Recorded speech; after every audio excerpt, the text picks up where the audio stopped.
on daylight bombing missions and reconnaissance flights over vital sectors depend on good visibility. Destroy their ability to sight a target with bullseye accuracy, and you prevent costly direct hits. As one means of prevention, chemical warfare offers a weapon called air defense smoke.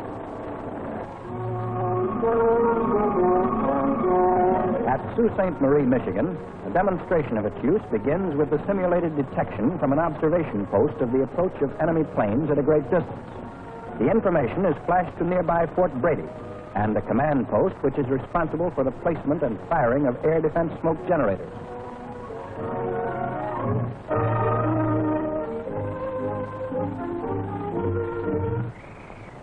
Trucks and generators are manned by the specially trained crews who move to a firing line determined by the existing wind conditions. The method generally followed is to install a column of generators at a point approximately a mile or two from the target. The mechanical smoke generator weighs 5,000 pounds when full and does the job of converting a heavy oil, called special oil, and water vapor into a white smoke. The smoke is emitted in the form of a dense streamer, which hangs above the area being blotted out. Thus, while the target is obscured from would-be attackers flying overhead, operations on the ground can proceed at a normal pace. The smoke from each generator travels as an individual streamer for about 100 yards or more downwind of the line. Then, a merging process begins, a build-up which continues for several hundred yards, during which time the holes and thin spots in the smoke blanket disappear. Finally, some 500 yards downwind, the streamers have become a solid curtain. It often remains effective for as much as 10 miles downwind.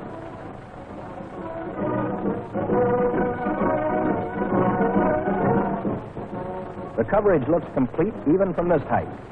To enemy bombers kept at 10,000 feet or higher by anti-aircraft, it would appear as merely a small white cloud. The Norfolk Navy Yard presents an opportunity for wider display of air defense smoke. For in addition to major American war plants, the smoke is used to protect canals, dams, ports of embarkation, and other strategic points. In overseas theaters of operations, supply depots, motor pools, and ports of debarkation also come under the smoke generators' assignments. Unseen, but always on the alert, the generators are on 24-hour watch, shifting their position according to the direction of the wind. To accomplish this, closest coordination with the command post is vital. Here, instructions are issued by radio to section leaders for the changing of generator placements, again according to wind conditions. The section leader, from his radio-equipped jeep, reports the wind direction at the firing line. Meteorology equipment at the command post handles the main burden of recording wind direction and wind velocity. A ceiling balloon and that device with the rotating cups, called the anemometer, are employed. Inside, indicating lights flash on the special gauge on the wall. Each little variance in the wind is shown.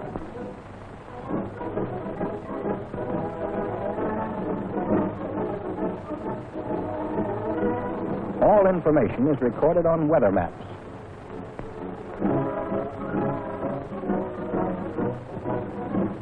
Then, should invading aircraft be sighted, procedure is simple and rapid. The radio operator at the command post relays the commanding officer's instructions based on last-minute wind observations, both at the post and at the firing positions, where the section leaders are already driving along the firing line, putting the generators on the alert. On the order to make smoke, the generators start discharging the protective screen. An offshore-based generator operates from a motor launch. How wide the smoke blanket will be depends on the number of generators used. As a rule, the generators are spaced at 100 to 150-yard intervals, and the width of the blanket will be just a trifle wider than the total width of the line of generators.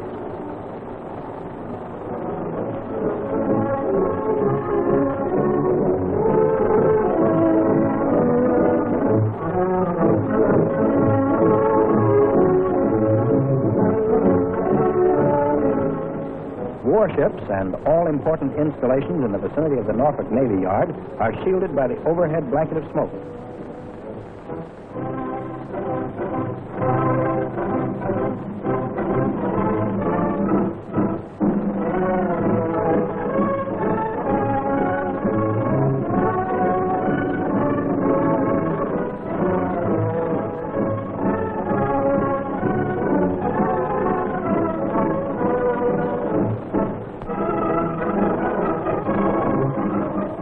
By way of contrast, the following scenes were photographed from almost identical camera placements before and after the generators went to work. They show how effective the smoke can be. Of course, as seen from the air, concealment of the objects is complete.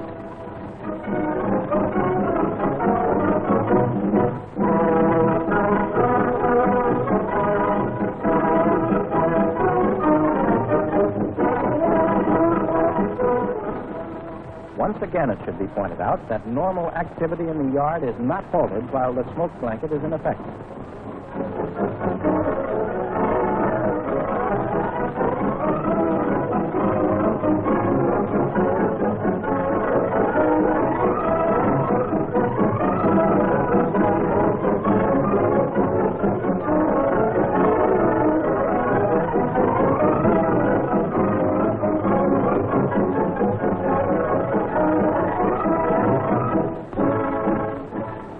Air defense smoke from mechanical smoke generators set up in important areas can blot out a given territory so that destructive precision bombing and accurate aerial observation are difficult for the enemy to accomplish.